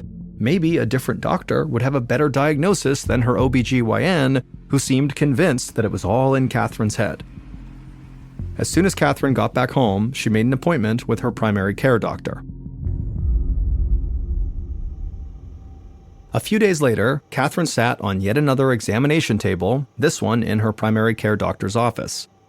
She described her original fatigue and muscle aches and bleeding nipples, but she made it clear her condition was really getting worse and worse. Now she was suffering from weakness and tingling in her limbs, and this weird constant itching inside of her chest. And Catherine was happy to see that her doctor was taking detailed notes as she spoke, and he had a focused, interested expression on his face. When she was finally done speaking, her doctor tapped his pen on his clipboard for a moment, and then he gave her a serious look. He told her he thought she had something called fibromyalgia, which is a disorder that causes pain and tenderness throughout the body and often results in fatigue. Scientists don't fully understand what causes it, he admitted, and there are no real tests for it either. Doctors tend to diagnose patients with the condition when they can't find another explanation for widespread chronic body aches. And although Catherine's doctor didn't actually say this to her, it is the case that doctors will sometimes default to this vague diagnosis, fibromyalgia, when they basically think it could actually all be in the patient's head, just like Catherine's OBGYN had suggested. Catherine's primary care doctor told Catherine that there's no cure for fibromyalgia. He said the best he could do was prescribe her a painkiller called OxyContin to help manage the symptoms. And so Catherine was relieved to finally hear that something was physically wrong with her, even though it was frightening to hear that there was no cure. But still, it didn't seem like all of her symptoms could be explained away by this fibromyalgia. And so Catherine asked if there were any more tests he could run, or anything he could do at all to try to figure out any of the underlying reasons behind her pain. But the doctor shook his head and said no, and then stood up to end the appointment. He said the OxyContin would help her feel better, and that was the best he could do. And so as Catherine left his office, she started to feel like, once again, a doctor was casually writing off her symptoms rather than seriously looking into the root cause. She didn't know if she believed the fibromyalgia diagnosis any more than the postpartum depression diagnosis, and she wasn't sure she wanted to start taking OxyContin, which can be very addictive. Because even if it did help mask her symptoms, she knew it wouldn't actually help cure the underlying reason behind them. She wanted a cure, not just a temporary fix. Still, Catherine was enough of a dutiful patient that she did go to the pharmacy and she picked up the 4 pill bottles that were waiting for her, just in case. 2 months later, Catherine laid on the couch, completely exhausted. She had decided to follow her intuition and not take the OxyContin, but now her symptoms were getting so much worse. The aches were deeper in her muscles, the joint pain felt hotter and sharper, the numbness, tingling, and itching inside of her chest were nearly constant. On top of that, she was getting more tired than ever. She had just put Jade to bed, and now she didn't even have the energy to make dinner. So John was heating up some leftover pizza for them to eat. Catherine eventually heard the beep of the microwave, and so she dragged herself out to the kitchen. She winced in pain as she sat at the table while John silently served them their food. Catherine could tell he was mad, but she didn't really know what to say, so she just sat there quietly while they ate, and then she got up to do the dishes. But Catherine was in so much pain that she had to grip the side of the counter for support. John watched her silently and just shook his head. Then he told her that she had been complaining of aches and weakness for months, but she refused to do anything about it. 2 doctors had given her a diagnosis, but she had just rejected both and refused to follow their advice. He was exhausted too, and at his wit's end, trying to understand what was going on with his wife. In fact, he wasn't even sure there was anything actually wrong with her. Before she could say anything, John turned and walked out of the room. Catherine stood at the counter for another minute and then stumbled to a kitchen chair and just sat there crying for what felt like hours. Finally, she stopped crying and dried her face off with a napkin and told herself that she couldn't give up yet. Maybe there was still an answer for her out there, and even if she didn't have her husband's support, she'd continue to look for answers alone. She had to keep trying for Jade.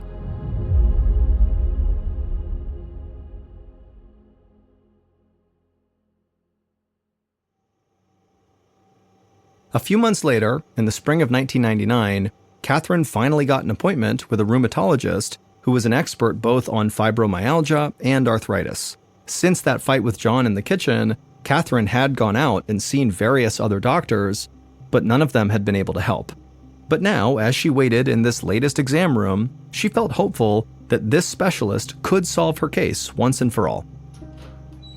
After a short wait, the doctor came in. He was an older man, and although he seemed like he knew what he was doing, she didn't like the way he called Catherine honey. She decided she would forgive his sexism if he could offer her something besides addictive painkillers as a solution. And he did. The doctor began scolding Catherine for not listening to what doctors had already told her. The problem is in your head. He had reviewed her charts and, as far as he was concerned, she didn't have a disease. And until she could accept that and get herself together, her personal life would continue to suffer. Partway through the doctor's lecture, Catherine just stopped listening, like when she was getting scolded as a kid. She felt humiliated and desperate and mad. She knew there was something physically wrong with her, but she was now starting to feel her will to fight slipping away. And she knew the doctor was right about one thing. Her marriage was crumbling under the weight of her sickness. Catherine pushed herself up from her chair and silently left the office. She walked slowly to her car, having to stop periodically to lean against the wall to rest.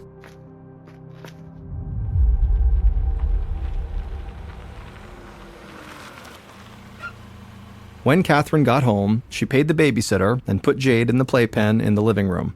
Then she lay down on the couch and watched as her little daughter crawled around the space. Jade was nearly 1 year old, and Catherine loved to see her blossoming into a little toddler. But watching from the couch also made Catherine feel guilty and totally inadequate. She wanted to play with her little girl and crawl around on the floor with her, but she just couldn't. Catherine told Jade how beautiful and special she was, but to her surprise, the words that came out of her mouth sounded funny, almost like she was drunk. She sat up straight and tried to speak normally, but again, the words that tumbled out were ragged and slow. And so Catherine thought to herself, oh my God, I can't even talk anymore. Catherine started to feel a rising sense of panic. If her symptoms got much worse, she wouldn't be able to care for her baby at all. As the sun faded, Catherine managed to feed Jade and get her to sleep. She promised herself that she would clean up the baby's mess in the living room, but first she just needed to lay back down on the couch.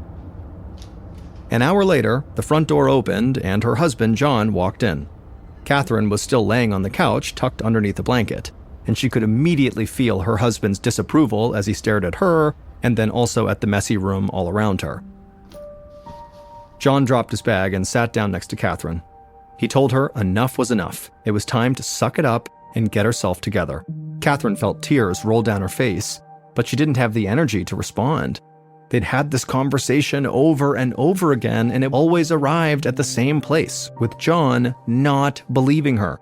And she just did not have the energy to fight anymore. So she just laid there, letting tears stream down her face. John didn't say anything more either. After a minute, he just got up and left. As Catherine lay there alone, she felt something shift inside of her. She'd been fighting with her doctors, her husband, and her body for months.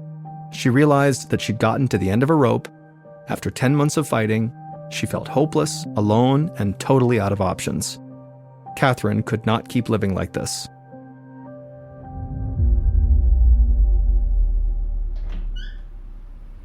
That night, Catherine dragged herself into the bathroom and opened the medicine cabinet to get her toothbrush. Her 4 unopened bottles of OxyContin were standing on the glass shelf. She realized the pills would be more than enough to end her life. Catherine closed the cabinet, hobbled over to the bed, and crawled under the covers. As she tossed and turned, she kept thinking about those bottles of OxyContin. She looked over at John, who was sound asleep. She didn't want to leave him and Jade alone, but she just couldn't bear the pain anymore. She was done.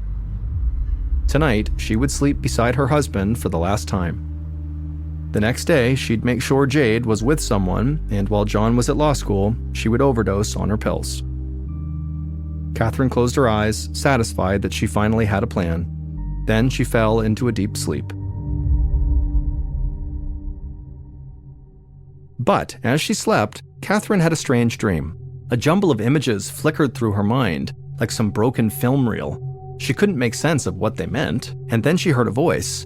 It was deep and powerful and cut through all the chaos of her dream. The voice told her that there was something poisonous growing inside of her that needed to come out. Catherine bolted upright, her heart pounding in her chest. The dream felt so real that suddenly she felt like she could taste poison in her mouth. Catherine suddenly knew that she had just gotten a message that could save her life. The next day, Catherine sat in the waiting room of yet another doctor's office. This time, she was meeting with a surgeon named Susan Kolb. The voice in Catherine's dream had told her that whatever this poison was in her body, it needed to come out, like be surgically removed. And Catherine was almost positive she knew what it was. Now she just needed to convince a surgeon to actually perform the surgery. Catherine described her symptoms to the surgeon for what felt like the millionth time. When she mentioned the shooting pain in her arm, Dr. Kolb stopped her. She said she'd seen those symptoms before, and they weren't caused by postpartum depression or fibromyalgia. Dr. Kolb was pretty sure she knew what was making Catherine sick. It was exactly what the voice in Catherine's dream had said it was. But there was no way to know for sure without actually doing surgery. She needed to visually confirm her diagnosis, and no amount of imaging from MRI or CT scans would be enough. She would have to cut Catherine open in the hope that she was right, exposing her to all the risks of surgery from bleeding to infection to organ damage. Catherine felt a surge of fear and also hope. The prospect of undergoing serious surgery was terrifying, but far less so than the prospect of continuing to get weaker and sicker. So she took a deep breath and told Dr. Kolb to please schedule her for the soonest available time slot.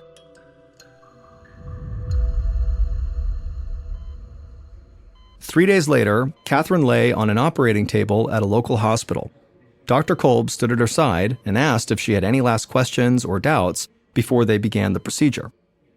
Catherine confirmed that she didn't, and Dr. Kolb nodded to the anesthesiologist. They stepped forward and put some drugs into Catherine's IV. Dr. Kolb waited until Catherine was in a deep sleep before reaching for her scalpel. Then she made a quick incision in Catherine's skin, revealing the fatty tissue beneath. With precise and careful strokes, she continued to cut deeper and deeper. She kept going until her knife was underneath Catherine's pectoralis major muscle, the largest muscle in the chest. There, Dr. Kolb saw what she was looking for: the round implants from Catherine's breast augmentation surgery 11 years earlier. The implants were in the right position, and they didn't appear to have any holes, which was a common problem with implants. But these were not the issues Dr. Kolb was looking for. She reached down and loosened one of the implants and then pulled it out, and immediately Dr. Kolb was shocked at what she saw. The problem was so obvious, the doctor knew right away she would not need to run any additional tests to confirm her diagnosis. The implant was supposed to be full of clear saline liquid that normally keeps it round and firm, but instead, the liquid inside of Catherine's implant was pitch black and full of tiny floating particles. Dr. Kolb quickly switched to the other side of Catherine's chest and removed the second implant, and it too was also black and full of particles. Dr. Kolb told her astonished surgical team that she had found what was making Catherine sick, and the cause was as shocking as it was unlikely. It would turn out Catherine's breast implants were full of a black mold, the same kind of fungus that grows in people's bathrooms. The contamination probably began about 10 months earlier, right after Catherine's breasts began bleeding as she was feeding Jade. She really did have mastitis then, but the antibiotics that her doctor had given her to treat it had caused a brand new problem. The drugs had cleared up the mastitis, but they did their job almost too well. They also killed healthy bacteria inside of Catherine's body that helped protect against other infections. And so as a result, Catherine soon developed this fungal infection that sneaked into her breast implants through a loose valve or seal. From there, the fungus started breeding inside of the liquid saline of the implants and began releasing a steady stream of poisonous toxins back into Catherine's body that were making her very sick. If Catherine had ignored the warning signs from her body and her powerful dream, the implants could have easily eventually burst and killed her. But she listened to the voice in that dream, and it saved her life. Dr. Kolb put Catherine on a 2-month course of a common antifungal medication called fluconazole. After it was completed, Catherine felt much better. It was a long road to recovery, but eventually, Catherine would feel totally normal. She and John were able to work through the relationship issues that manifested during her illness, and they would actually go on to write a book together about relationships. 2 months after her implants were removed, Catherine became pregnant with her son, Cole. She continues to live a healthy life with no long-term effects from her fungal infection. The FDA now requires that breast implant manufacturers include prominent boxed warnings and updated recommendations designed to detect leaks in the implants.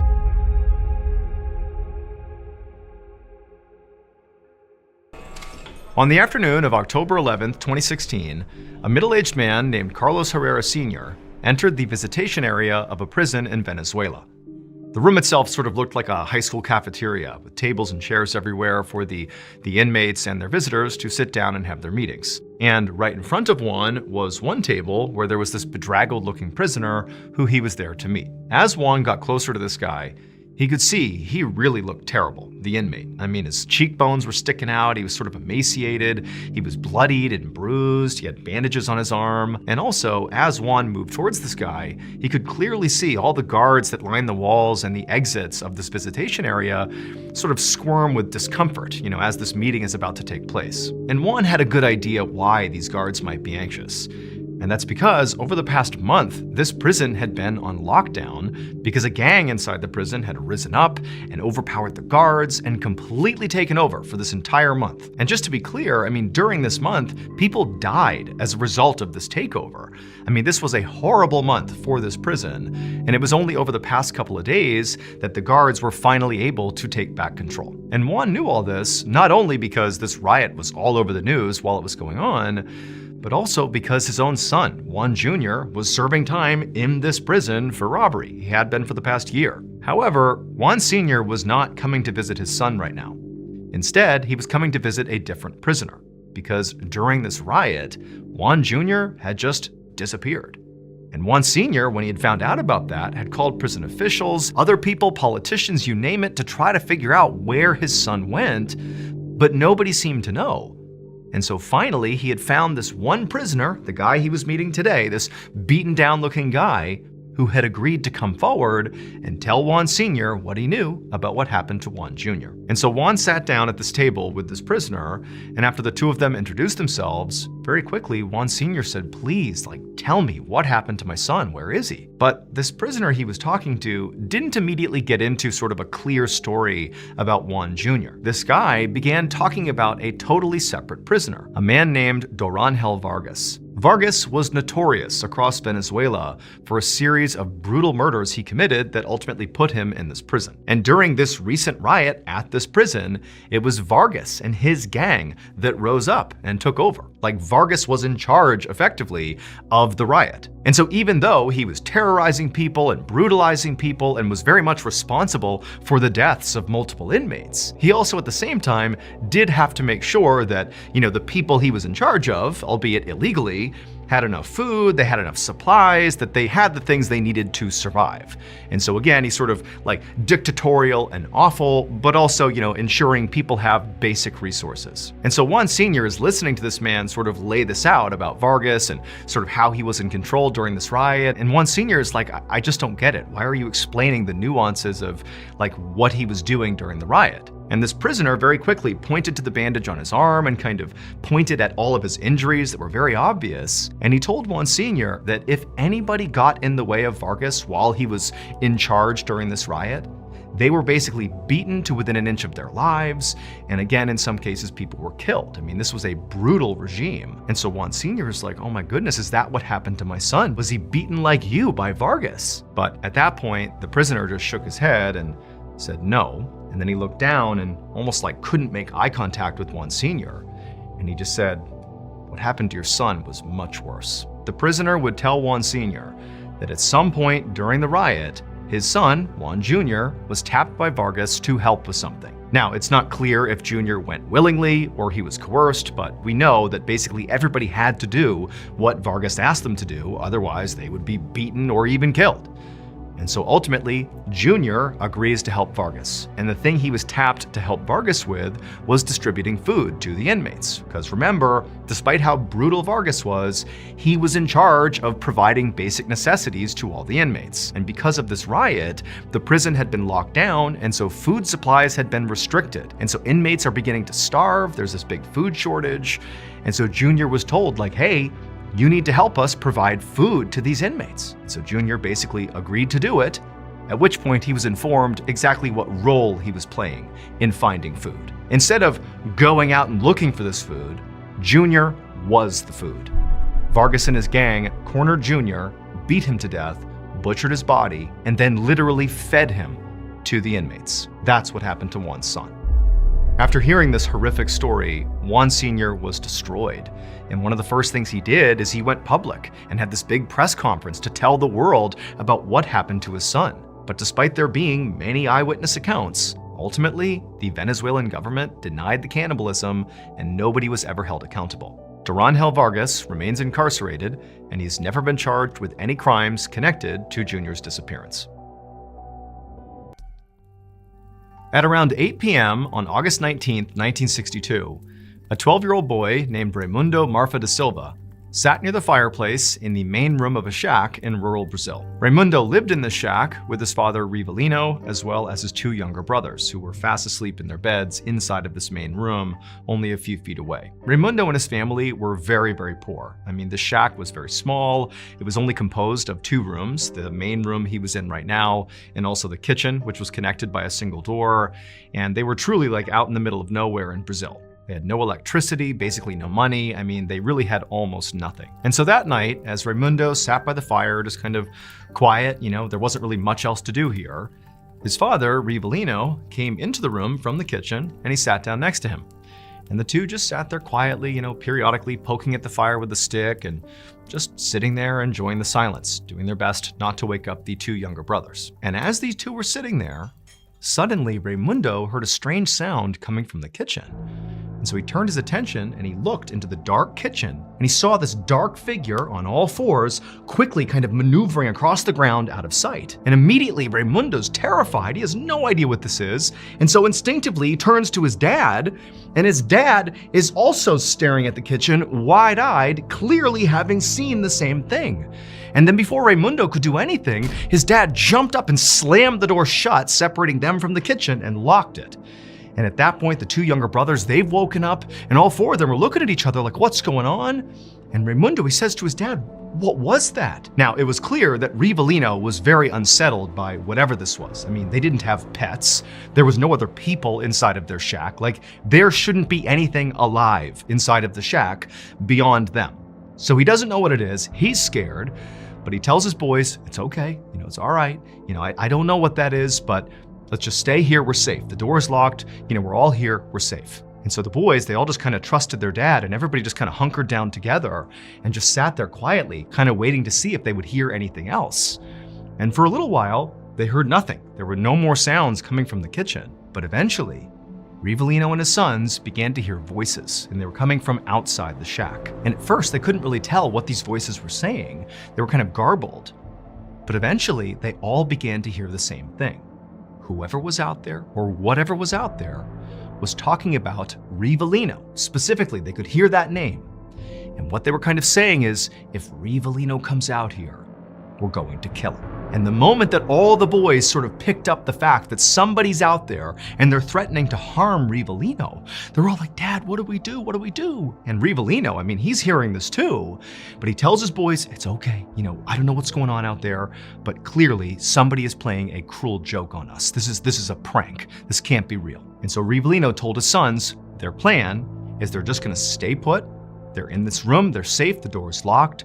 We are gonna wait until the sun comes up, and then we'll figure out who did this, who's playing this prank on us. And so sure enough, Rivelino and his sons would stay in their room, barely sleeping, all the way until 6 a.m. when the sun began to come up again. And at that point, Rivelino told his sons to stay put, and he was gonna go out there and investigate. And by this point, they had stopped hearing voices. There were no more sounds coming from the kitchen. It sort of felt like whatever that was, whoever that was, had passed.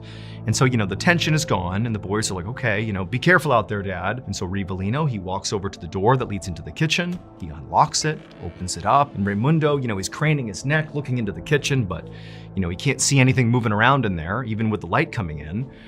And so Rivelino, he says, okay, boys, stay here. And then Rivelino goes out into the kitchen and shuts the door behind him. And while he's out there, Raimundo and his brothers, they're all listening anxiously, making sure their dad's not in trouble, but They just hear the sound of their dad just clearly walking around the kitchen. There's no commotion, there's nothing. And then a couple of minutes later, Rivellino comes back into the main room where the boys are, and he's got a knife in hand, but he tells them, it's okay, I got this from the kitchen, I'm just in case. There's nothing out here. I'm now going to go outside and just make sure nobody's outside the hut, okay? So again, stay put, I'll be right back. And so again, the boys, they're looking at their dad like, okay, we'll see you soon. Rivellino walked out again into the kitchen. He shut the door behind him, and then the boys heard the sound of the door that led outside open up. And then, presumably, Rivellino went outside. And that was the last time the boys ever spoke to their father. 6 months later, on March 10th, 1963, 5 men were out hunting in the wilderness not far from Raimundo's family's shack. And at some point, they came across this huge boulder.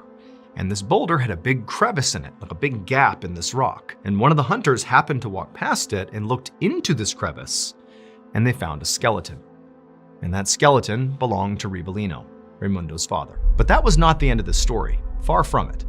So on the day that Rivellino stepped out the front door and then was never heard from again, Raimundo and his brothers had been instructed by their dad to stay put while Rivellino went out looking around. But Raimundo just felt really nervous after his dad had stepped out the front door and had presumably stepped outside.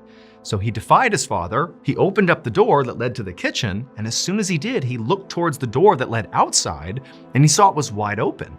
And he saw his dad stepping into this huge cloud of yellow smoke. And amidst this smoke were these cylindrical objects that were floating in the air, spinning around in a circle, seemingly spitting out this smoke. And Raimundo, he had no idea what he was looking at, but he saw his dad just kind of walking into this cloud, and then the smoke got so bad, it totally obscured his dad. His dad was gone. And so Raimundo yelled out for his dad, like, "Dad, where are you going?" And he charged towards his father to try to stop him. He just felt like, you can't go out there. But as soon as Raimundo went out into the yellow smoke, the smoke just dissipated, the cylinders disappeared, and as soon as it was all gone, his dad was gone too. Raimundo sprinted around his house, calling out for his dad, looking everywhere, but there was no sign of him. And so quickly, Raimundo and his brothers alerted authorities, and they launched this search for him, and for days they combed the area near that boulder as well, and they couldn't find Rivellino. And so eventually, they abandoned the search, and then 6 months later, his body was magically found in that crevice. To this day, nobody knows what actually happened to Rivellino and how he wound up inside of that rock crevice. Also, people have no idea what that dark figure was skittering across their kitchen floor the night before Rivellino went missing, or who those voices were threatening to kill Rivellino, or the objects that Raimundo apparently saw floating in the sky spitting out yellow smoke. Nobody has any idea what any of that stuff is. All we know is Rivellino disappeared and 6 months later turned up dead in that crevice.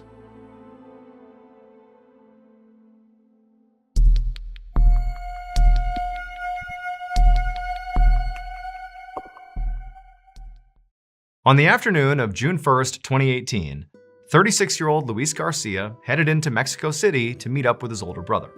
The two of them were very close. They had been through a lot together. When Luis was 14 years old and his older brother was 15, their parents had gone through a really messy divorce, and during it, their father had just walked out on them and they never saw him again. And shortly after that, their mother remarried and her new husband moved in with the family, and shortly after that, their mother just vanished. And the boys, they asked their stepfather, where is she? Where's she gone? But the stepdad would say, I don't know, she went out on an errand and she never came back. And the boys, they were very suspicious of their stepfather because this did not feel like something their mom would do. She would not abandon them. But just a couple of days after their mom disappeared, their stepfather disappeared too. And so all of a sudden, these teenage boys are just left to fend for themselves. Now, the boys would contact police, and specifically they said, hey, we think something happened to our mom. We think maybe our stepdad had something to do with it, but everybody's abandoned us. And the police would launch an investigation, and they would go looking for their mother, but they couldn't find her. And they couldn't find the stepfather or the biological father. And so after the police wound down their investigation, the two boys, again, they've been orphaned now, and they, learned to fend for themselves, but they never stopped looking for their mom. For nearly 2 decades, they continued to search Mexico City for their mother, and they just could never get any sort of closure. They really didn't know what happened to her. And so today, the two brothers had met up not to go looking for their mom, but instead to meet at their childhood home. So after their mother and stepfather and their biological father had abandoned them, the two boys had lived in the childhood home on their own, fending for themselves. They had grown up there. And then eventually, when they were old enough, they had moved out and started their own adult lives on their own, but they had never sold the house. They had just kind of kept it in their possession and let it sit there.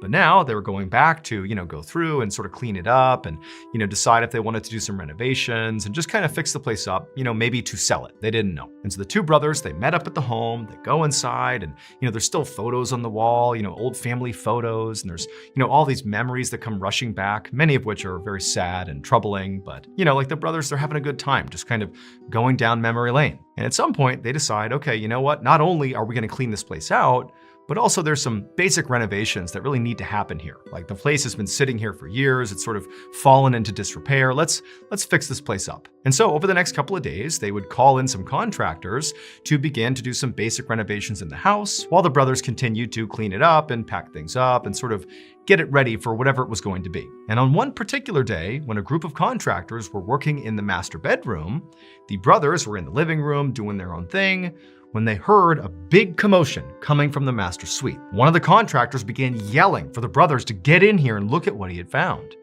And so the two brothers, they got up, they bolt into the master suite, and they look at something that was just sitting on the ground. And at first, they didn't even know what they were looking at. But then the contractor, after composing himself, told them what it was. And suddenly, the boys understood what had happened to their mother. It would turn out the brothers were right. Their mother had not simply gone out and abandoned her sons. Instead, on the day their mother left and never came back again, somehow or another, she was bound and gagged and stuffed inside the wall of their family home. And we know this because when that contractor 2 decades later was doing renovations for the brothers inside that home, his sledgehammer went into the wall in the master suite, and when he pulled it out again, a white object came tumbling out of the wall. And that object was their mother's skull.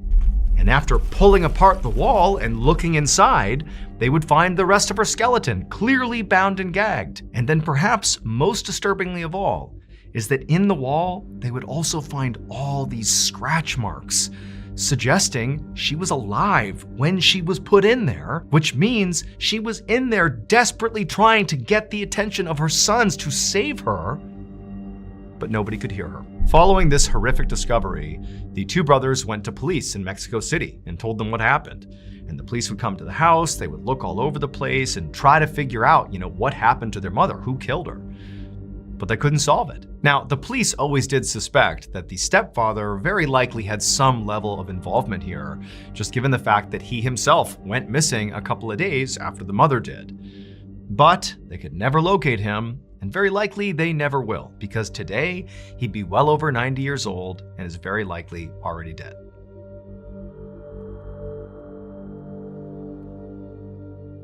Late one night in the summer of 1977, a large radio telescope in Ohio intercepted a very unique signal. The telescope was searching the sky on behalf of an organization called SETI, which is the Search for Extraterrestrial Intelligence, and the signal, although it only lasted 72 seconds, fit the profile of a message beamed to us from another world. Jerry Amon, who was a project scientist for SETI, was flipping through some of the computer printouts generated by the telescope when he noticed a series of letters. Now, the way this particular radio telescope worked is it pretty much constantly picked up a signal, but that signal was a very low background hum of static. And that was represented in 0, 1, 2, 3, 4, 5. All those low numbers are representative of that basic background sound that they just write off. It doesn't matter. Occasionally, the telescope would pick up a higher number on the readout, like a 7, an 8, a 9, and even above that, it transitions to letters to represent louder radio signals. But all of those higher signals had a rational explanation.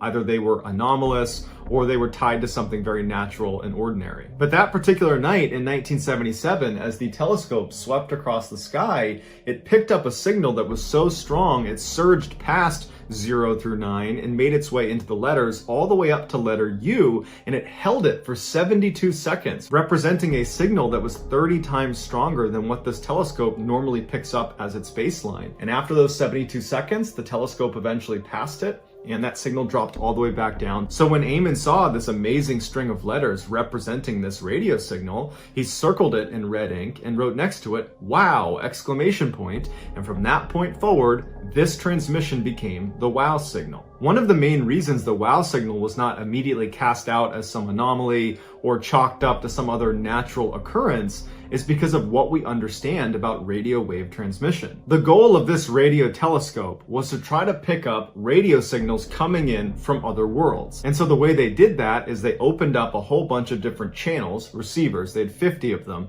and anytime they were aiming their dish in a direction of the sky, if there was any radio waves coming towards them, they tried to capture them on different radio frequencies. If you were aiming your antenna in a direction where natural radio waves were coming towards you, it would hit one channel and then diffuse over adjacent channels because it's not a targeted radio wave. It's natural. It's more like a shotgun blast. Non-natural radio waves, like the ones we're familiar with when we listen to the radio, listen to music, those are targeted radio waves, meaning when they were sent out in a very narrow band. They were sent out on a single frequency, and only people that have turned to that particular frequency or that particular receiver are going to hear your message. That is a non-natural radio wave. The night that the wow signal was picked up, it was only picked up on one channel. It did not diffuse over the others, meaning the wow signal is not natural and was created by someone or something. And for the SETI researchers that are literally combing the sky for signs of extraterrestrial life, this is exactly what they were looking for. It is what an intelligent life form would do to try to communicate. They would use one radio frequency to demonstrate this is intentional. But despite decades of professional and amateur astronomers searching the sky for this wow signal, it's never been found again. While there's many theories about what could have caused the wow signal, obviously ranging from extraterrestrial life to a comet that passed by in 1977 that we only recently knew about, to a secret spy satellite, the bottom line is, to this day, we cannot adequately explain it. It remains the best evidence of alien communication ever obtained. There is a taboo that is held in the scientific and academic communities, as well as in government, news media, and all modern institutions. And that taboo is on taking UFOs seriously. As a result of this societal conditioning, many people simply don't believe in UFOs. And those same people will view others that do believe in UFOs or who are open-minded to it as the crazy people, when in reality, UFOs are blatantly real. I mean, blatantly so. And they've been whipping around Earth for some time. But because of that taboo, scientists and politicians, they don't want to do the research to figure out why they're here because it's career suicide. And what's worse is there's all sorts of programs, like I'm going to tell you about in a minute, that are designed to keep people conditioned to believe that everything is ponies and rainbows, and there's no aliens, there's no UFOs, there's no anything but Earth. In 1952, a CIA group called the Psychological Strategy Board concluded that the people in the United States are prone to mass hysteria when it comes to UFOs, and that we should be actively debunking any organization or person or group that is trying to get to the bottom of UFOs or other unexplained phenomena. It seems like the reasoning behind this was to protect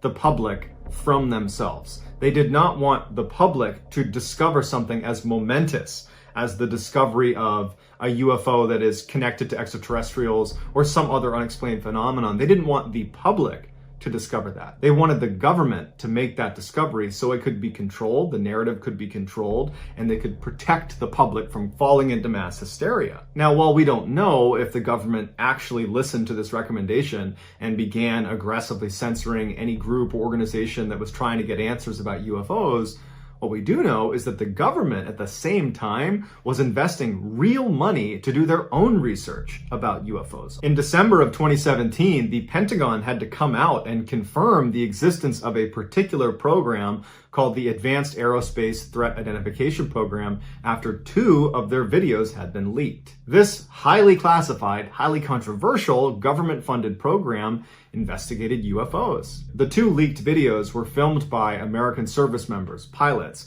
when they saw these objects that were flying around Earth that were demonstrating what this program described as advanced physics, which is basically things humans haven't figured out how to do yet. The objects were able to accelerate with g-forces that were too much for the human body to withstand. They could reach hypersonic speeds with no sonic boom and no heat trail. They also seemed to resist Earth's gravitational pull, despite not looking particularly aerodynamic enough to have lift or thrust. Metamaterials that came from these UFOs were made up of materials that you can't find naturally on Earth and would be extremely expensive to replicate. According to a Pentagon briefing this group gave in 2009 about all of their research into UFOs, they concluded that the United States would not be able to protect itself against some of the technology they had discovered. And these two videos that we're seeing are only the ones that were leaked. And in April of 2020, the Pentagon came out and officially confirmed those two leaked videos from 2017 were authentic, and to this day,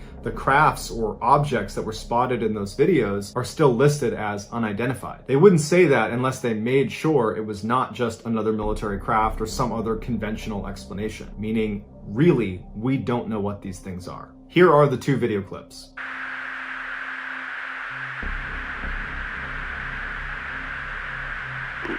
Echo 6-1 Tango, Roger, over.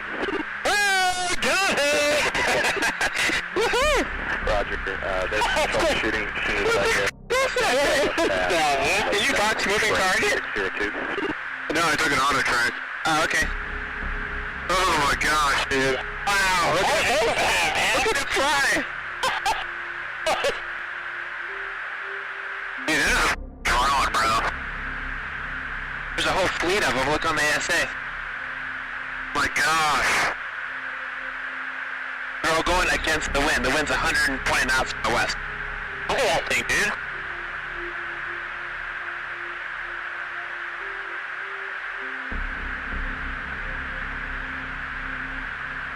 That's not our LNS though, is it? It's not. That is the LNS, dude. Well, if there's like... Look at that thing! It's rotating.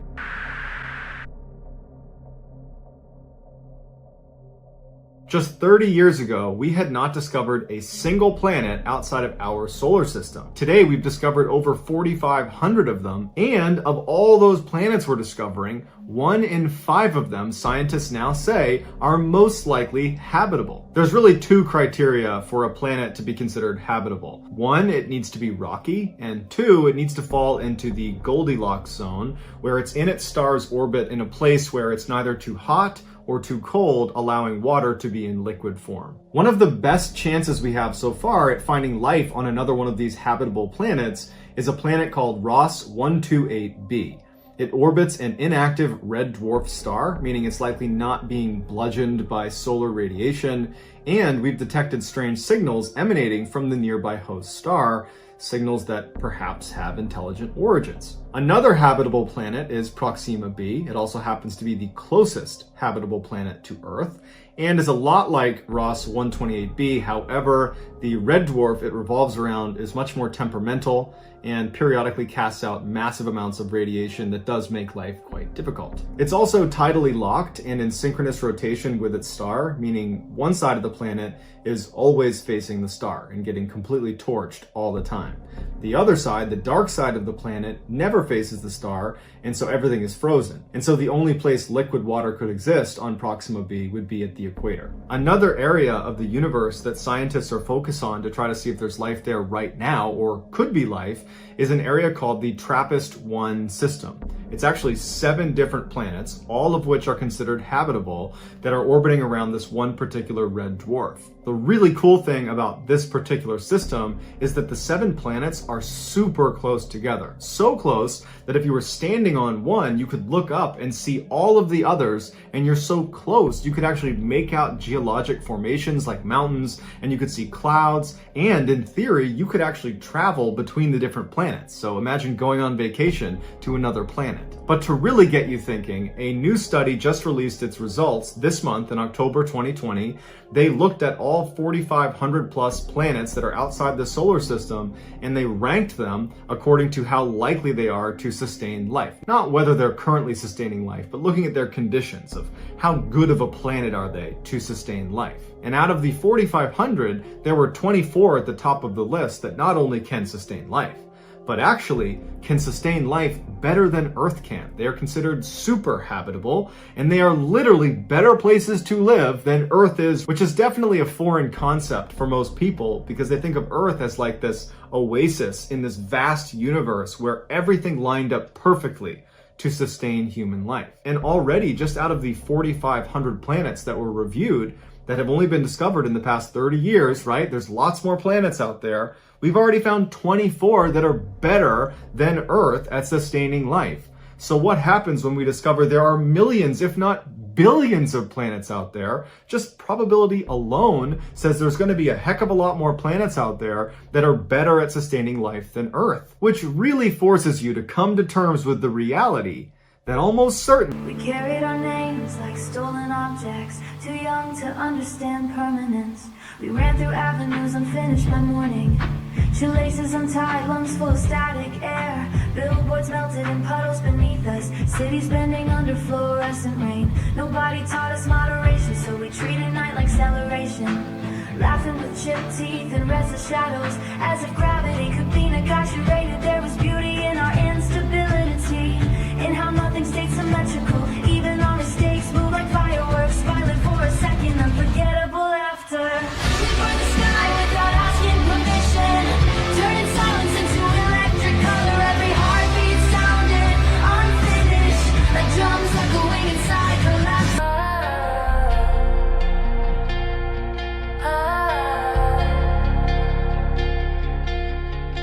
20-something, pressure heavy, sleep like mine never ready.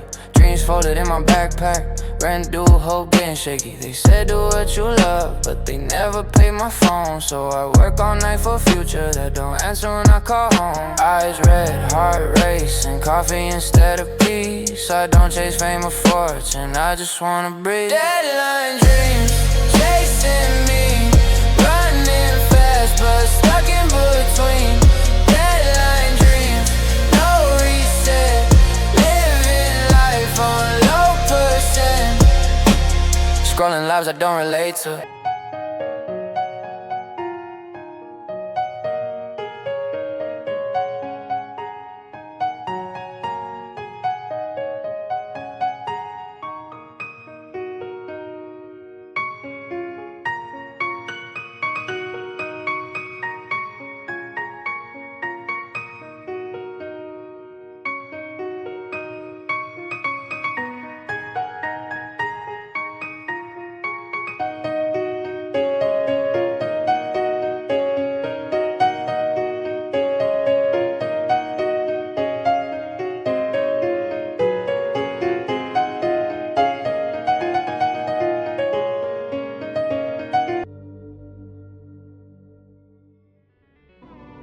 And now, from Ballen Studios, here is a clip of our newest podcast called A Twist of History. After you listen, be sure to look up A Twist of History on whichever podcast platform you listen to and give us a follow and start tuning in.